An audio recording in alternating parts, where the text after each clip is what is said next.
یاد ساتئ شالیمار میوزک سنټر بازار بټخیله د وحید ګل دکان.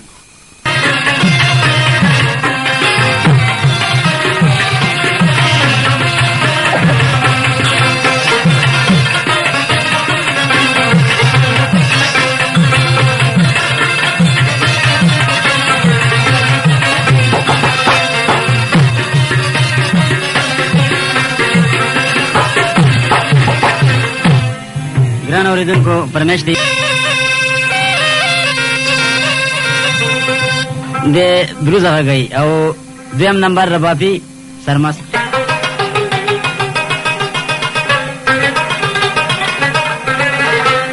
باجا پکې سپرلی ګل استاد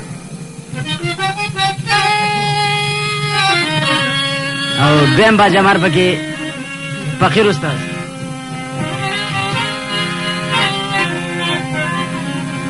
او تبلیغ والا با خپل نوم بخبل والی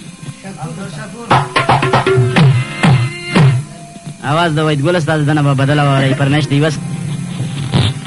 او شروع در تکوم پداستان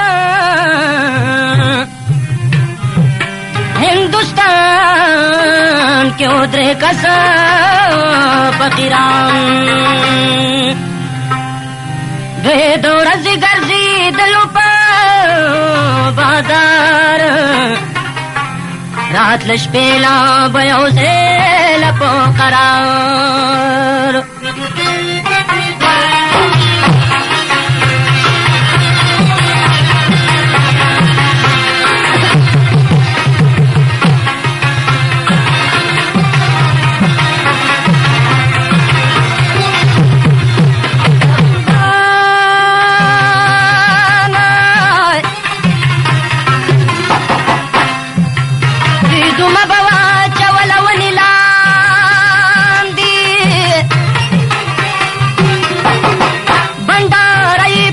لاندې باندې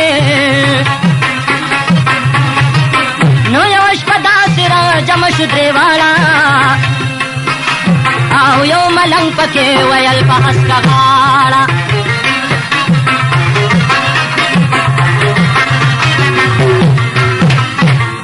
څه کیسه خو راته وکئ ملنګانو مشغولېږو د مینې پتنګانو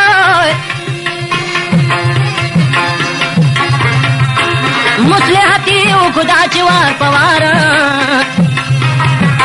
مونږ کسی بدلتا او په قرار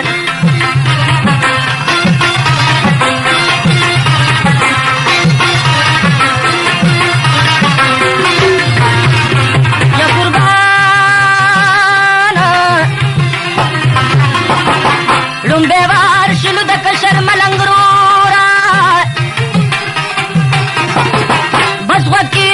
بنا خود بنورا ملنگوی زما پلارو شهریار او سلطنت بے کو خمزیدار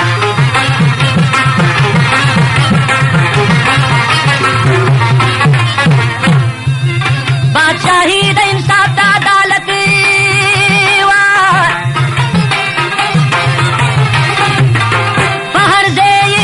بد سلطنت وا مونږ وطن دامن دیو پلار او زپټولو کوم کشر حسن دار یو ورځ دختار پلوري شوروان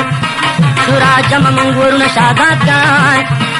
پاسونو شو سوار لاړو ځنګل دا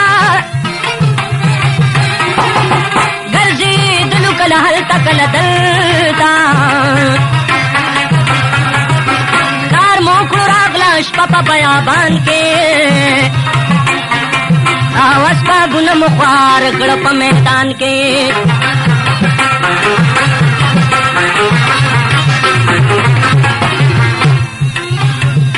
را سره انتظام نو دور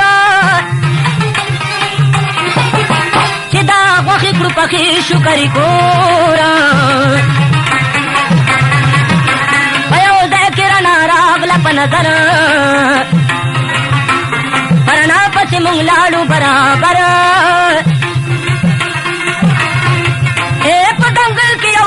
وسامیانو دیر خلا کې مسکن د بلاګانو مونږ چې دغه بلاګانو لیدلو عزت په قلانه نه ایستلو ویل چې تاسو میلمانه یې په قرار شئ ایش عشرت دلته کوئ ښه خبردار شئ دا وخیان دي بلاګانې چې ویرورا مگر کشره خورې نه وه بلا خورا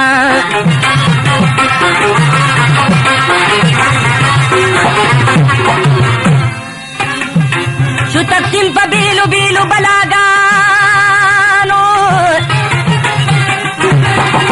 غوږ په دې خبره کې دی ملنګانو زه په ویش ورسېدم د کشر خوره شپې او ورځې تېرېدلې په دې توره ما جبینه نازنینه خوبصورته دغه کشره خور د دیوانیک سیرته یو ورځ په غېږ کې پروتم د بلبلې دې جلل په ما یې اوښکې څڅېدلې زه راویښ شوم ما وې جاړې وایه حاله دې وې زه دې خبروم په کیلو کال زما خویندې بلاګانې دې ای ځوانه دوی سړی خوري خبروم دې د بیانه خوراکونه ورکوي چې سار بشینا بس د هغې حلال کړي بیا یې خوري نه زه چې ستا حسن ته ګورم سود مې نه شي چې خوراک د بلاګانو د خولې نه شي بېګا شپې له به هم تاسو حلالېږئ او خپې وباسئ په تلوارې روانېږئ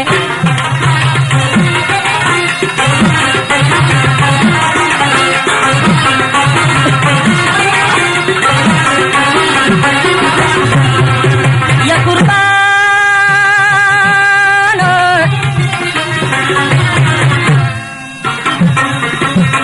دې که پوه شوې په تاسو زما جانا یا په منډه به درځي لای سورانا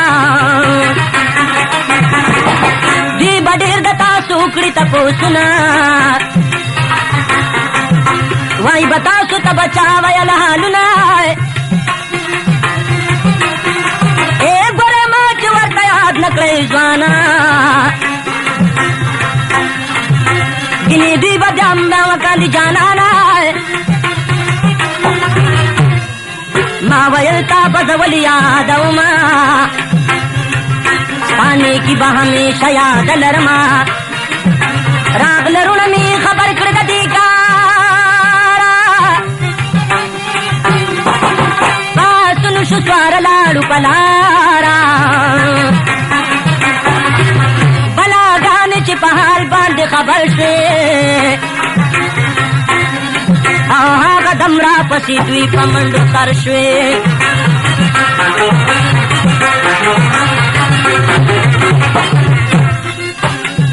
ای یارانو یو دریاب ته رسېدلو سمدستي په دې دریاب ورګډېدلو بلاګانې راپسې ورسېدلې دغه نورې پورې غاړه ودرېدلې ای دا سلومه ونیوه مشرې بلا ونښتل ورپورې په بابیلا دغه وخت کې دغه کشرې آواز ورکړه دا آواز یې د هلک په غوږو سر کړ ویلې خورې لکه یې مه نیسه داسه ډېر چالاک تجربه کار دی دغه کس هسې نه داس لکې وهي په توره دلاهو به په دریاب کې بې دستوره شهزاده چې دا خبره به اورېدله دستی داس لکه یو وهلای او د بلا پلاس کې پاتې شو لکه د ځان بچ کو هم په دغه چالا کې مشره بلا شو غر کا په دریاب مونږ را پورې وتو دی خوا په شتاب د دې غاړې بلا ویل ځوانانو تاسو چا کړئ خبردار ملنګانو د پخپو د خپل ورونو پریوتم اوي پریوتم په زارو په مینتونو کې وتم ما ویل دوی ته چې حالونه به یې ګوره کشرۍ خورې نیکي کړې ده ګوره شادابګانو زما ونه منل یاره او بلاګانو ته یې غږ وکړه دلداره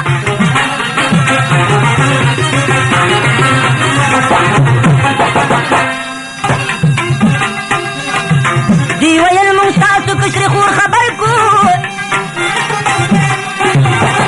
او په هنر د کلا نه را بهر کو بلاګانې چې خبر شوې د اسراره کشره خورې په چلو کړه را اشاره هو قدم یې کړه حلاله په چړو لا تر اوسه په زړه داغ مې سړو ما ویل زه دلته ځان وژنم په توره سر مې تېر په مری کېښوده دستوره خپل وروڼو ونیوم د غاړه لاسه کلکې وتړلم وویل چې درومه پاسه او ته پلنګ د بلاګانو وجلې ځان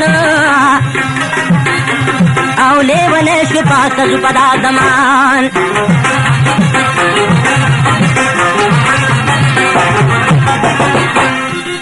زه په زورې را روان کړم او ګوره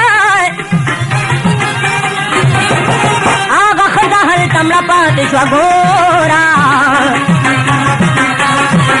د هغې جینۍ دغه ما په جلا یمه لا تر اوسه چې ژوندی یم بې وفا یمه بادشاهي مې خپله پرېښوده په ویر شومه کچکول مې کو په غاړه زه فقیر شومه د دنیا څه بې وفا غوندې بازار دی وفا نه که کوي رور دی کوي پلار دی حاج محمد من یادېږه په دیدار او دې په ډېرو خلکو نوش کړه د غم سهر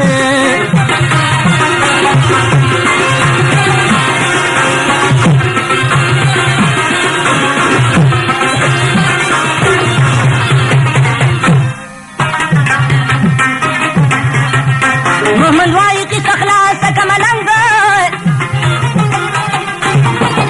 شو دویم ملنګ را پورته په غورځانګ ملنګ وایي زه بادشاه وم پخوا وخت ښې لښکرې خزانې او تاج و تخت یو واده مې ځان له وکړو په زینت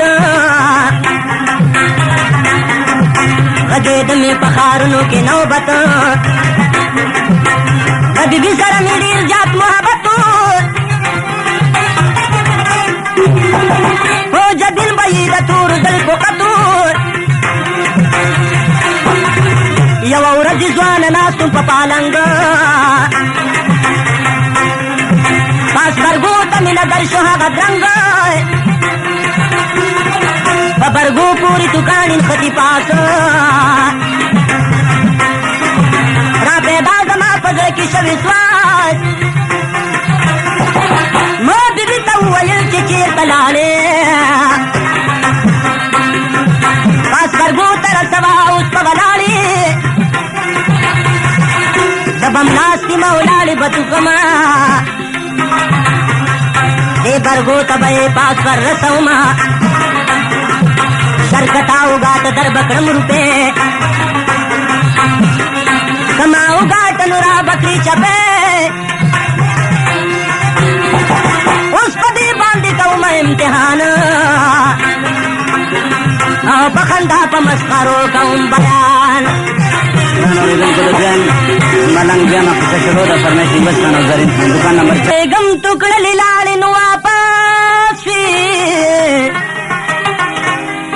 اوښکو پورې بیرته تاسو نه شوې ما بیا وخندل چې شک ګټم د تانا هوګۍ راته ګلنګارې په سانا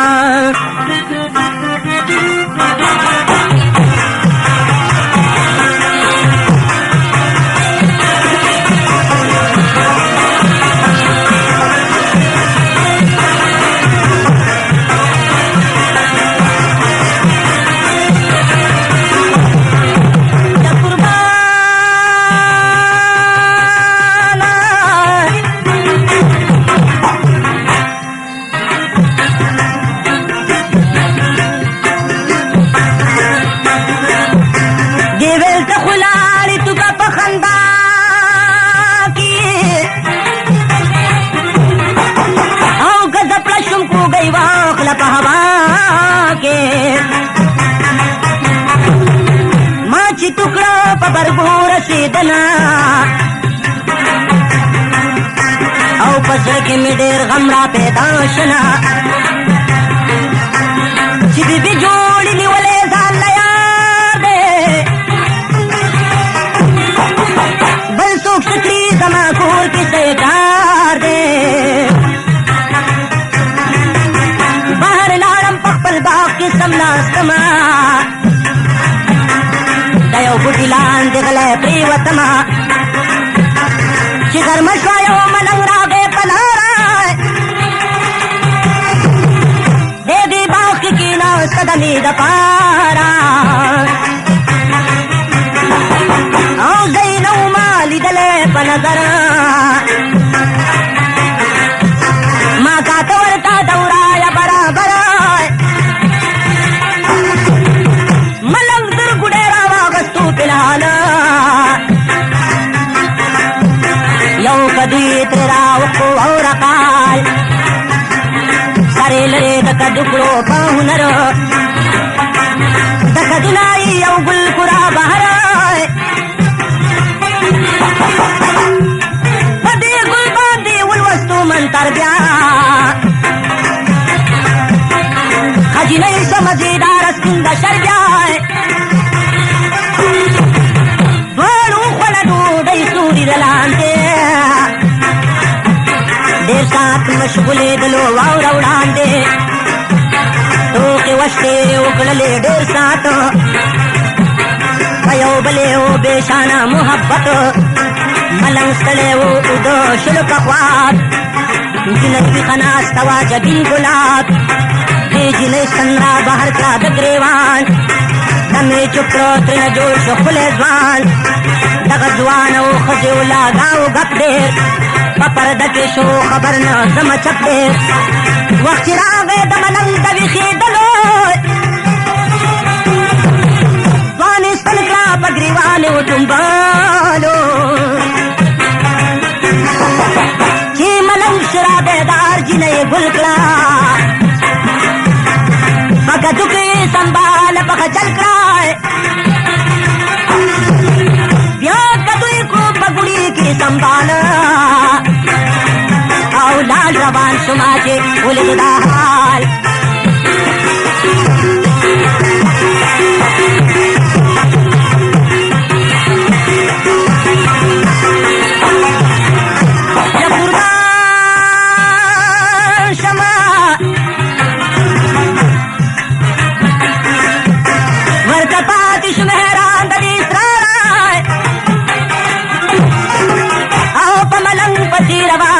ملارا یا ملنګ تنی ویل زما میلمشا ملنګ وی دین دنیا د دواړه خشا خدای دې ستا بادشاهي وساتي دغه مای زه ته ځه او زه په خپله مخه ځمه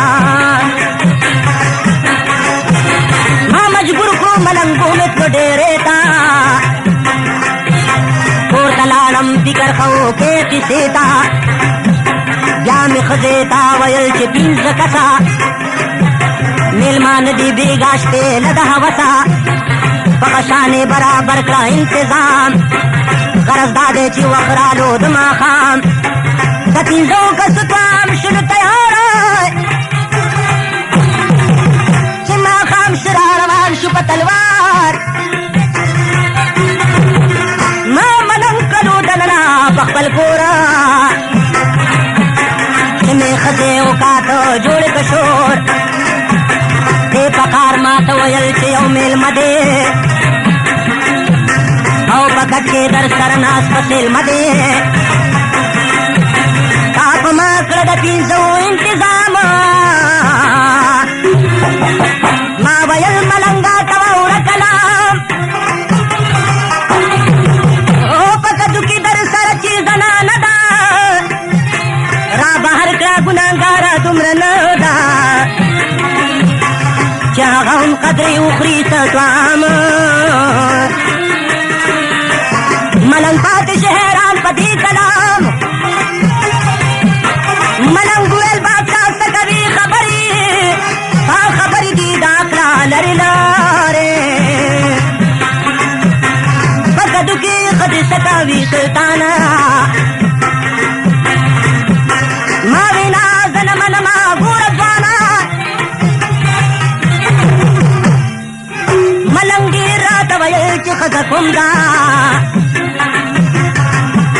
خو ما ویل ځوانه کدو کې را معلوم ده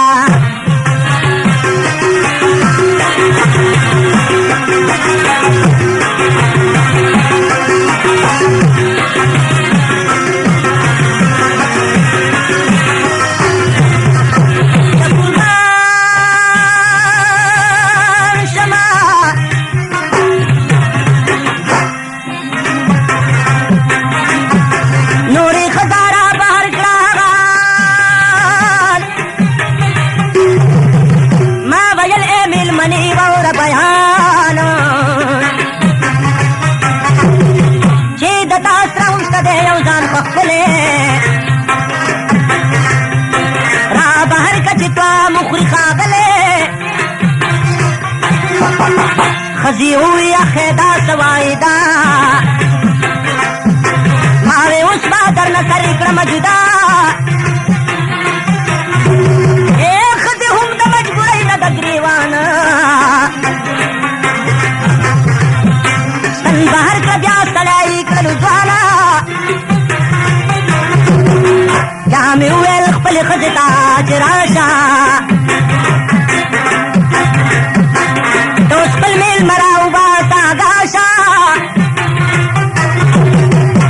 بی ہوئی دات سبائی سلطانا ماویل چپتا کلی سر غسوم دتانا خزی نشی رسولے چت لارے تخونوے رسولے پوب لارے سماسترگے پتوے پرنا ورزے سڑے خایا سر دیواما پتر خزے خزی چپڑا سلائے باندے منتر بیا ترین جوڑ سے او زنگی محیط بشر بیا ممکن زکسا پورا شو پتوام اس ملنگا پویم پا سرانجام ما ویل ملنگ داد زما خزائے دائی حال دے ورطا گورا چرکم آدان ستا قسم دیوی پا خودے حقیقت وایا او سالی سی اکرو ستا صداقت خوایا دیر دی زرنو شستا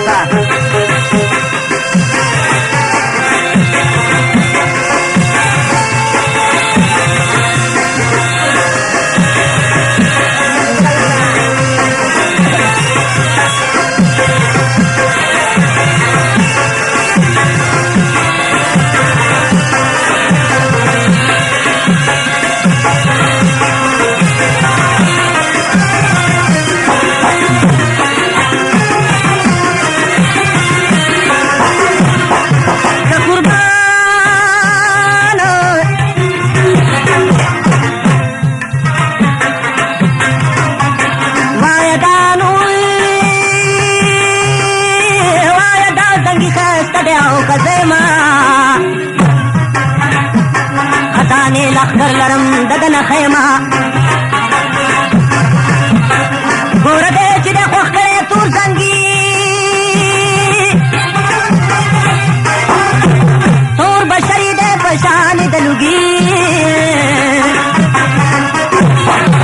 ملنګوی ستا د ګل په شان مخ دی شوم حیران چې زنګي څنګه د دې خوښ دی ما هم ښځه به ساتلې په کدو کې او ګرځوله به مې پته په جادو کې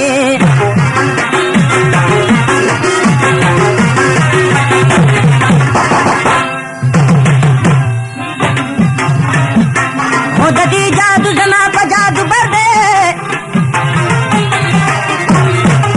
چې سوتلی په پرده کې دلبر دی نور مې توره کړه راپورته د غضبه او په وجود مې چلې د قهر څخه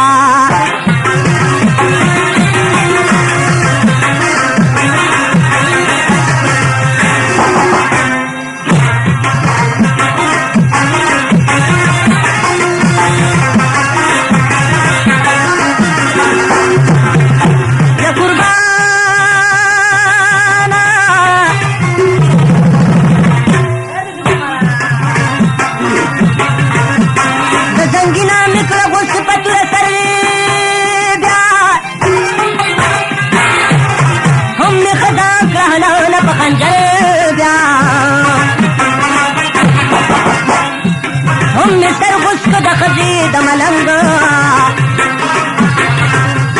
هم مې یار کړه ورلا غسله د بادرنګ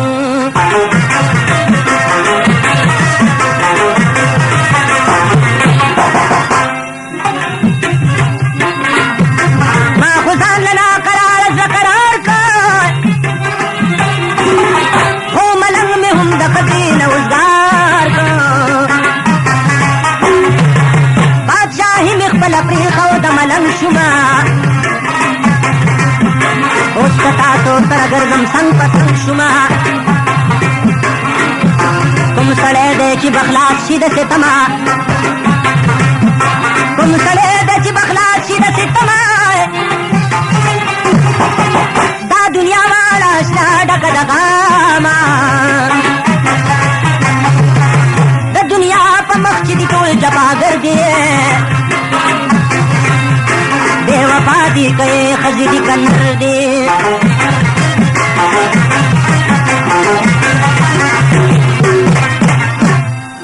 بس کا فلم پاٹ لگورا دا دنیا دا نہ زمانہ ساد اپنا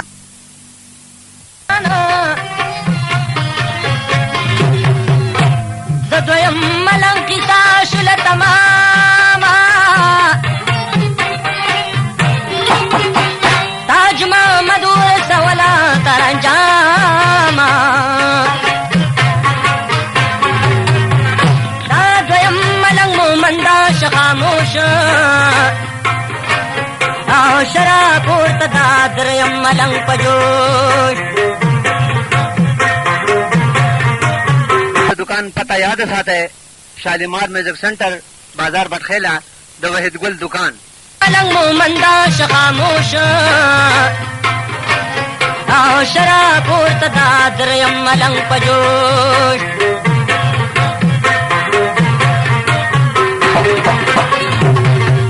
بیا دریم ملنگ ویل واوری ځوانانو پخوا غلم کار کوم د غلاګانو او د ورځې به ناست شاه دربار کې د بادشاه د خاصو خلکو په قطار کې چې به ما ولید کور د دنیادار پس شپې له به ورتلمه په تلوار نو یوه ورځ بادشاه وتو په ښکاره ورغلم ما زه د غلا وم طلبګار زه په باغ کې د بادشاه شوم وردننه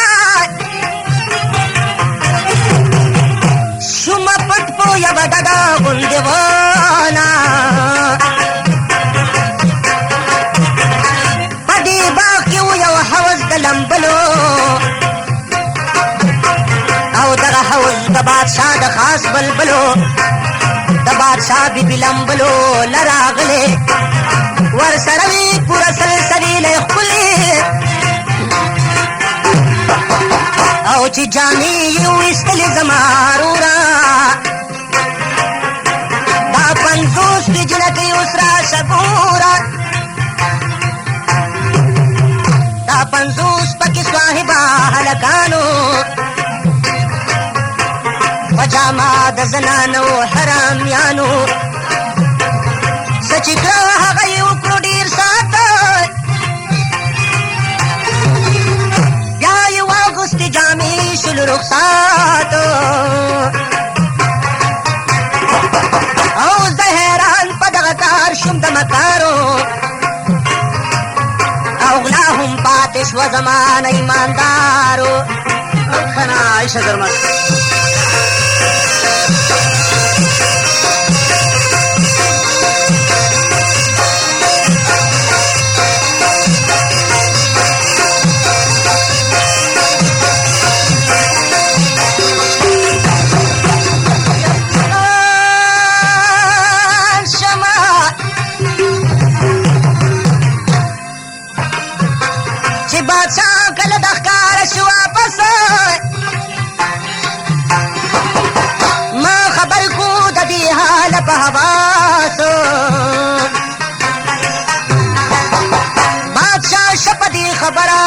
غضب سویلی هاغه دم تیرا طلب ماوی تو د دوی نه لرې کا لباس بادشاه وی لباس لرکې کوزو پاس دوی چې لرې کړي جامې په هغه دامان 50 کله و سړي ورپکې سامان شمار یو کم 50 بادشاه وی چې ارمان افسوس افسوس بادشاه پاتې شهران د دې دستوره نورې لارې ورته تکړلې پتوره سویل یو کم 50 یې وجلې همې سر غسکو د ښځې د نابلې او 50 کسه سړي چې و یارانو هغه هم یې کړه په دار مسلمانانو زه بیا کور ته را روان شوم په تلوار ما ویل نشتا په دې ښځو اعتبار ملنګ ویل بله شپه لاړه مغلاله جزیره کې ورغلم یوې قلاله دا قلا به جوړه شوې د مرمرو دروازې یې وې د کوټو ای مرګرو فولادي جرندې وې دې ته لګېدلې یو ماڼۍ مې برولي د لښکلې د خطلو مې کوشش وکړلو ډېره هېڅ درک مې نه موندلو ګیر چاپېره د ماڼۍ نه ښکته راغی یو کمندو ما کمندونې ور وخاتم په خوندو یو جینۍ په پالنګ ناسته وه اوچته زه لاچار یم د حسن د صفته سرې شونډې تورې سترګې نرۍ روزي ما وې ویسوم په سان لکه د دروزي دې جینۍ زمانه وکړلو پرسان ما ویل غلا له راغلم دا زمان دې د سرو زرو تیلی راکړله ماله برنج پولاوې راله راوړو شم خوشحاله نور په مینه محبت کې ناستو دواړه بس خبر شا په شپېلي کې کیسه غواړه چې سبا شدې ویل ګوته راکه ماله ما زر ګوته ورته وښکله فلحاله یو کم سل ګوتې نورې وې په لاسه ما ویل حال وایه پیدا مې شوې سواسو دی ویل واوره چې بادشاه زما خاوند دی جوړ کړی دا مکان را لبلند دی دیوالونه یې په اولاد سنګي مرمر دي څوکیدار پکې ولاړ په هر یو در دي خیال دا و چې بیبي به ساتم پټای څوک به څنګ بیبي له ورشي د کوم ګوټه زه په دې کمن سړی کړم راوچت را ساره یې دلته وشي سالات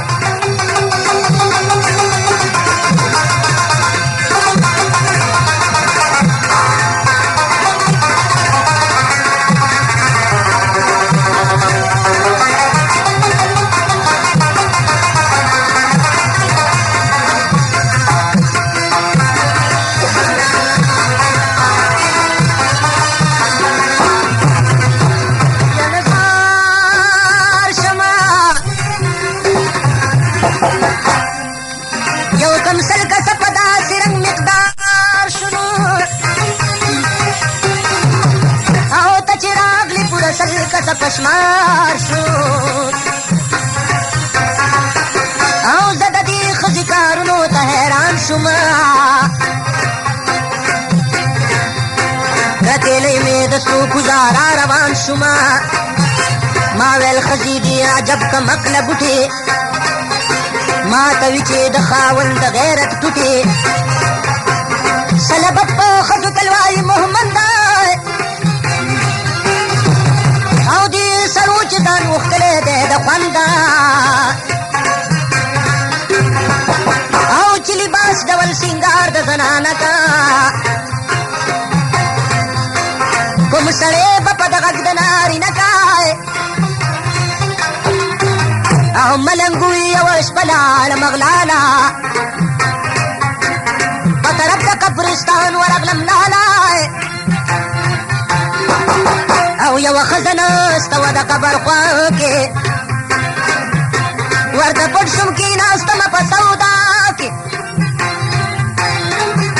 ما ویل حال معلومومه د دې ښځې ځان په پتا پویم د معززې څه چې ګورم دغه وخت راغی کوټواله د دې ښځې سره شو پکیلو کالو ویل چې څه کوي ای ښځې قبرستان کې دی ویل ناسته یم خاوند ته په ارمان کې ما در سره وکړی دا اقرار او که زه مړه شوم ته به ناستې څوکیدار که ته مړ شوې زه به ناسته یم تا ته د سفر د دنیا وکړلو عقباته اوس که د قبر ته ناسته یم جلېږم کوټوال وي چې په حال دې حیرانېږم د ژوندو سره د مړو نشي کوره برنا حقا بدن مسیزا پور یو څو ورځې وشوې مړه دا زما ښځه راشه ما په نکاح واخله چرته مزه د کوټوال په ګفتګو ښځه رضا شوه او بس ګپ شپې کړو شورو خبره دا شوه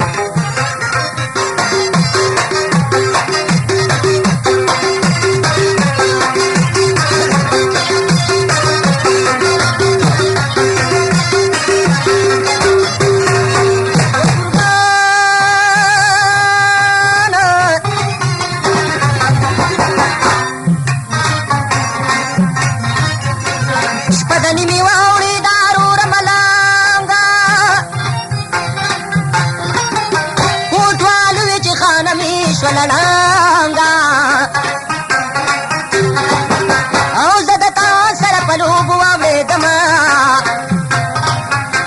ما نه هېر هغه خپل کار شو ګل صنمه نو بادشاه حکم په یو غل کړی د دار دی د پانسۍ حکم یې کړی په غدار دی هغه غل بیګا ژوندی د تښتېدلی بادشاه جوړ بکي په ما د خاورو سلینو ما ویل ګورم تازه مړی د قبر او په پانسۍ خېجوم نه کوم صبر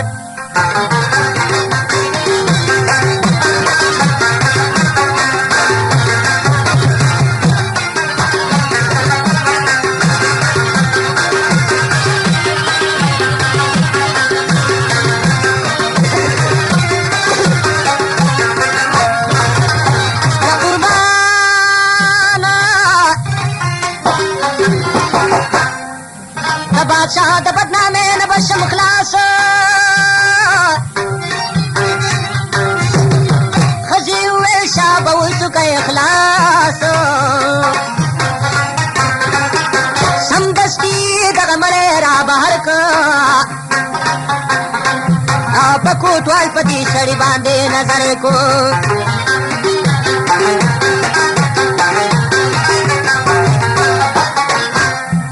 کوټوال ویل چې خراب شول کارونه او پرونه غل بادشاه خلیدلی ونه او د هغه خو په مخ ګیرانه وه ښځې د د ګیرا خو اوږده دا د بروزې مطلب دا چې هغه ځوانو دا بوډا دی ښځې ووې زړه دې ولې په سودا دی دا دی اوس به یې زه ځوان کړم ستا دپاره ورته ګوره سودا سلا که دې یاره د سړي نه یې په لاسو اوښته ګیره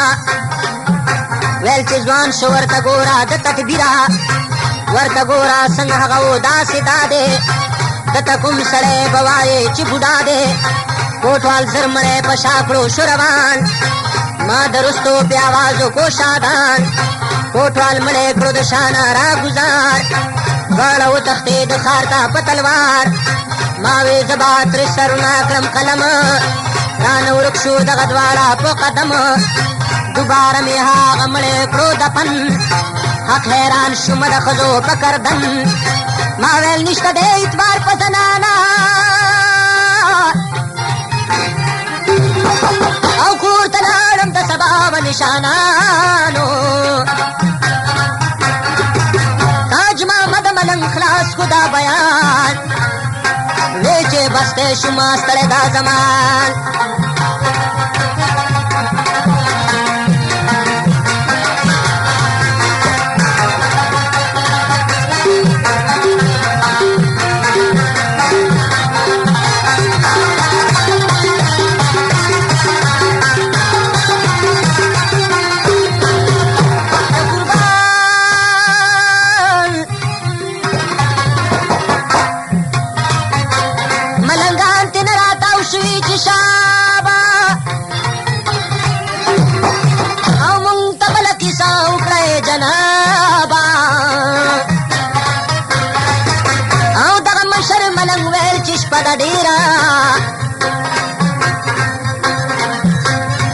خدانو بس غوږ دی د خیره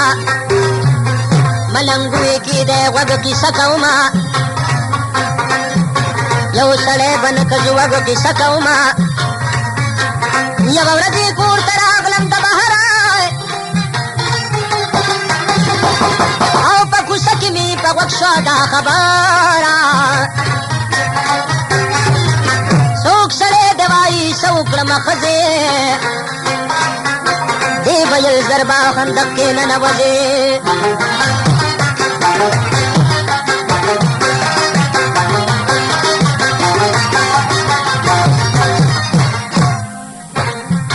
شاه بدل کوه خاوند مې دی کوڅه کې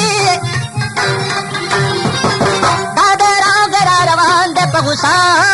کې دا خبرې مې په غوږو واورېدلې چې مې ښځې دې سړي سره کولې او زړه کې پوه شوم چې نیولې ښځې یار دی او په صندوق یې پټ کېنه او هوښیار دی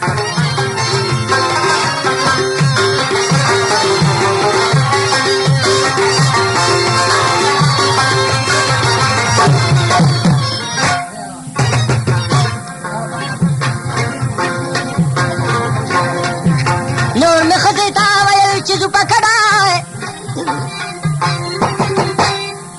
ښځې ولی بیا پکوم ډاډا ښځې ډېر راته ویل چې ولې او ما بې زه نور وخت مې نه تېرېږي تلې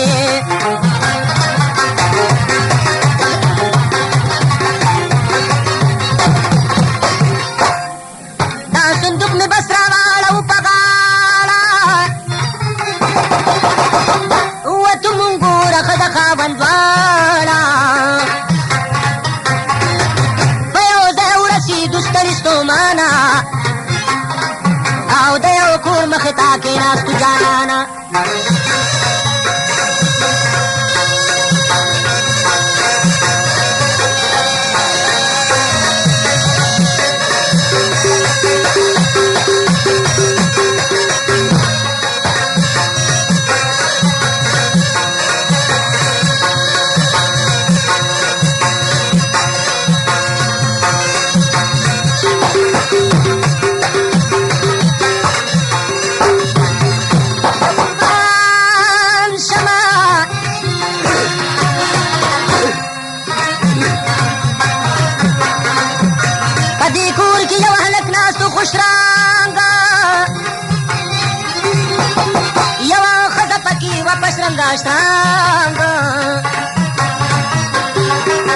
دې هلک دا خوا دې خوا وړېدله او د مکې زه په خندا بکږه شوله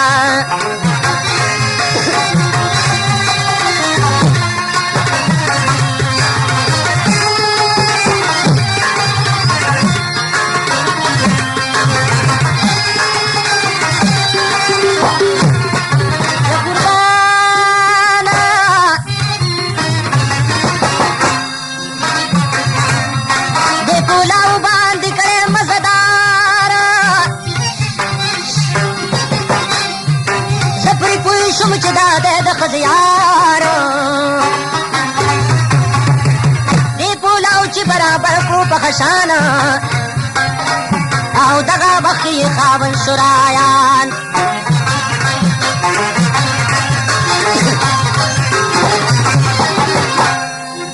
دغه یار ته ښځې وي چې تلوار کړی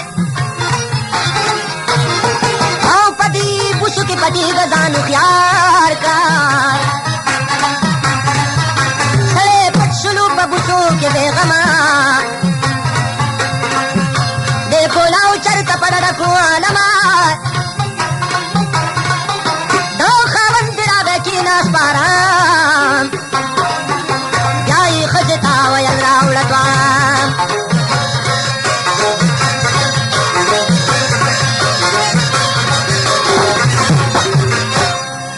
ये बेलकूर की नौ बजता न खशाक تنور تبایم پاک مخامخ کوڅه کې ناسته څوک انسان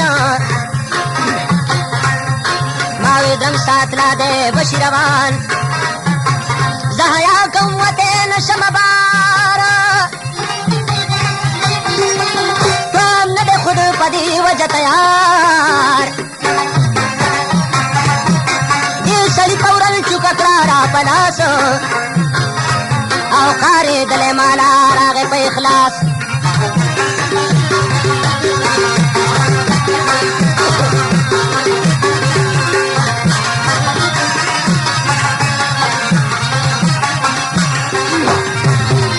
د قربان شمه زما مخې ته صندوق پروت وی رورا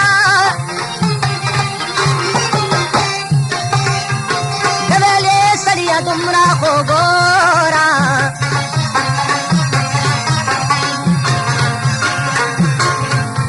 ستا د ښځې صندوق وینمه پاسه او ما ویل ستا د ښځې بوس وینم خناسه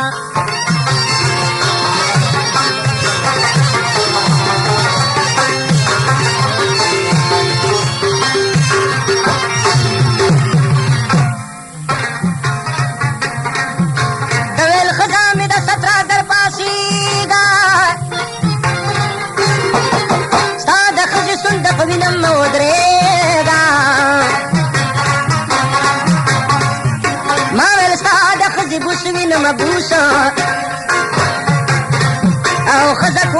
قدر نکړي د اوس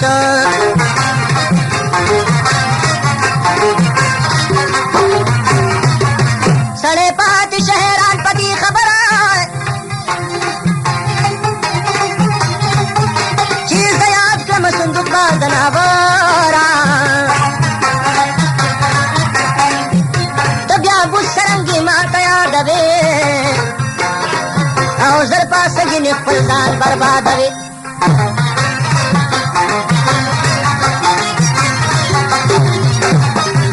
ما ویل ته مې کړي کنځل د ښځې یار ته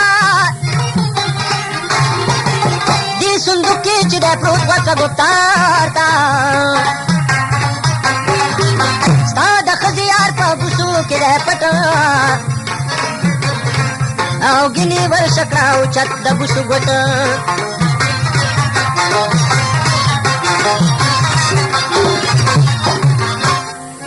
سړی ورغی چې بوسې واړول خړې سترګې پکې پروت هغه غل ما هم سر د صندوق لري کړو بل پوره او هغه ځوان ورپکې ناست و برنتور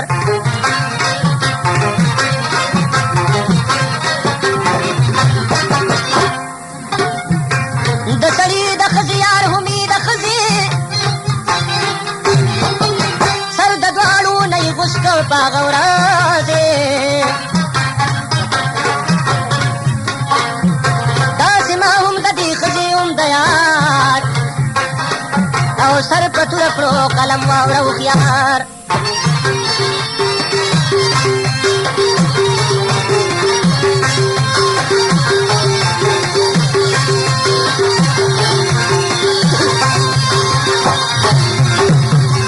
نور مې وویل چې ښځې بې وفا دي ډېرانو نه یې په زړه په مخ صفا دي او ښځې بدې را معلومې شولې واړه او بس فقیر شوم تن کچکول مې که په غاړه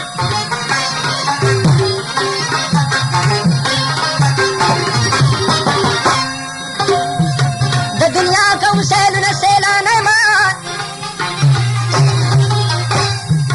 نن د تاسو رنه ناست په ویرانی ما د چې دا قصه کوله سباون شو او خلاص د دریو فقیرانو دا مضمون شو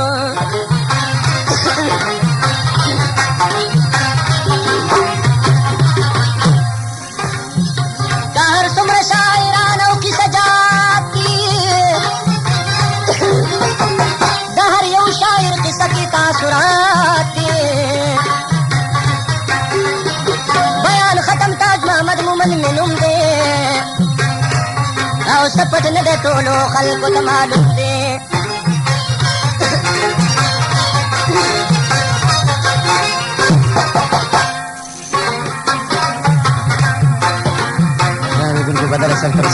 دې معلوم پېښور ښار دی نو جړا شوم خود په جړا شوم په دنیا کې پیدا شوم